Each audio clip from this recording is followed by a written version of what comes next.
ਆਪਾਂ ਇੱਕ ਇੰਗਲਿਸ਼ ਦੀ ਪ੍ਰੋਨਾਂਸੀਏਸ਼ਨ ਦੀ ਗੱਲਬਾਤ ਅਸੀਂ ਹਮੇਸ਼ਾ ਹੀ ਕਰਦੇ ਹਾਂ ਤੇ ਅੱਜ ਵੀ ਉਹੀ ਕਰਾਂਗੇ। ਇੰਗਲਿਸ਼ ਦੀ ਪ੍ਰੋਨਾਂਸੀਏਸ਼ਨ ਥੋੜੀ ਜਿਹੀ ਟਫ ਹੁੰਦੀ ਆ। ਜੇ ਤਾਂ ਅਸੀਂ ਜਲਦੀ ਰੀਡਿੰਗ ਕਰਦੇ ਜਾਂਦੇ ਹਾਂ, ਅਸੀਂ ਕਈ ਗਲਤੀਆਂ ਕਰਦੇ ਜਾਂਦੇ ਹਾਂ।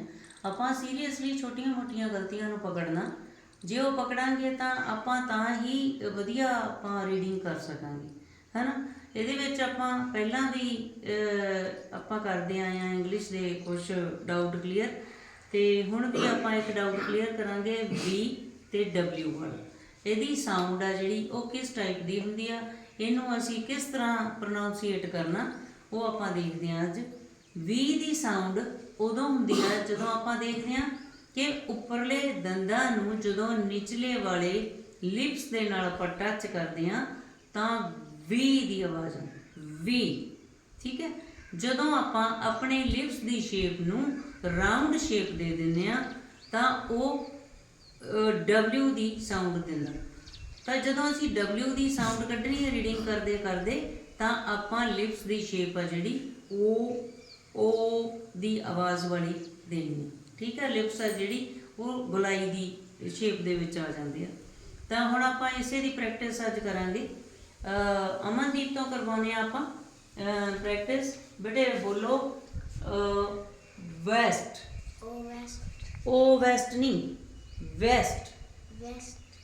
ਉੱਪਰਲੇ ਦੰਦਾਂ ਨੂੰ ਨਿਚਲੇ ਵਾਲੇ ਲਿਪਸ ਦੇ ਨਾਲ ਟੱਚ ਕਰਨਾ। Village, value, virus, wobble, various.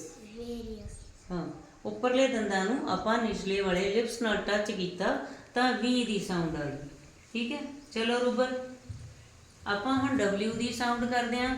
W ਦੀ ਸਾਊਂਡ ਰੂਬਲ ਕਰਕੇ ਦਿਖਾਊਗੀ ਕਿ ਆਪਣੇ ਲਿਪਸ ਨੂੰ ਰਾਊਂਡ ਸ਼ੇਪ ਦੇਣੀ ਆ ਤਾਂ ਆਪਾਂ ਡਬਲਿਊ ਦੀ ਸਾਊਂਡ ਆਪਾਂ ਕੱਢਦੇ ਹਾਂ। ਤਾਂ ਡਬਲਿਊ ਤੋਂ ਸਟਾਰਟ ਹੋਣ ਵਾਲੇ ਸ਼ਬਦ ਵੈਸਟ, ਵਿੰਡ, ਵਿਸ਼, ਵੇਟ, ਵਟ, ਵਾਈ। ਇਸ ਤਰ੍ਹਾਂ ਦੇ ਹੋਰ ਵੀ ਸ਼ਬਦ ਜਦੋਂ ਆਪਾਂ ਬੁੱਕਸ ਦੀ ਰੀਡਿੰਗ ਕਰਾਂਗੇ, ਜਦੋਂ ਡੇਲੀ ਆਪਾਂ ਰੀਡਿੰਗ ਕਰਦੇ ਹਾਂ ਤਾਂ ਇਹਨਾਂ ਦੋਨਾਂ ਚੀਜ਼ਾਂ ਦਾ ਧਿਆਨ ਰੱਖਣਾ ਕਿ ਵੀ ਤੇ ਡਬਲਿਊ ਦੀ ਸਾਊਂਡ ਵਾਲੇ ਸ਼ਬਦ ਅਸੀਂ ਕਿਵੇਂ ਉਹਨਾਂ ਦੀ ਸਾਊਂਡ ਕੱਢਣੀ ਆ, ਇਹਨਾਂ ਦੀ ਕਨਫਿਊਜ਼ਨ ਕਿਵੇਂ ਦੂਰ ਕਰਨੀ। ਹੁਣ ਕਨਫਿਊਜ਼ਨ ਤਾਂ ਤੁਹਾਡੀ ਕਲੀਅਰ ਹੈ ਨਾ, ਜਿਹੜੀ ਹਮੇਸ਼ਾ ਹੀ ਸਾਨੂੰ ਰਹਿੰਦੀ ਹੁੰਦੀ ਹੈ ਕਿ ਵੀ ਤੋਂ ਸ਼ੁਰੂ ਹੋਣ ਵਾਲੇ ਤੇ ਡਬਲਿਊ ਤੋਂ ਸ਼ੁਰੂ ਹੋਣ ਵਾਲੇ ਸ਼ਬਦ ਅਸੀਂ ਵਾਹ ਦੀ ਆਵਾਜ਼ ਹੀ ਕੱਢ ਦਿੰਦੇ ਹਾਂ, ਪਰ ਸਾਨੂੰ ਪਤਾ ਨਹੀਂ ਕਿ ਉਹਦੀ ਸਾਊਂਡ ਸਾਡੇ ਮੂੰਹ 'ਚੋਂ ਕਿਸ ਤਰ੍ਹਾਂ ਨਿਕਲਣੀ ਚਾਹੀਦੀ ਆ। ਤਾਂ ਨੈਕਸਟ ਟੌਪਿਕ ਆਪਾਂ ਕੋਈ ਹੋਰ ਐਵੇਂ ਡਾਊਟ ਕਲੀਅਰ ਕਰਾਂਗੇ ਇੰਗਲਿਸ਼ ਦਾ। ਅੱਜ ਬਸ ਇੰਨਾ ਹੀ।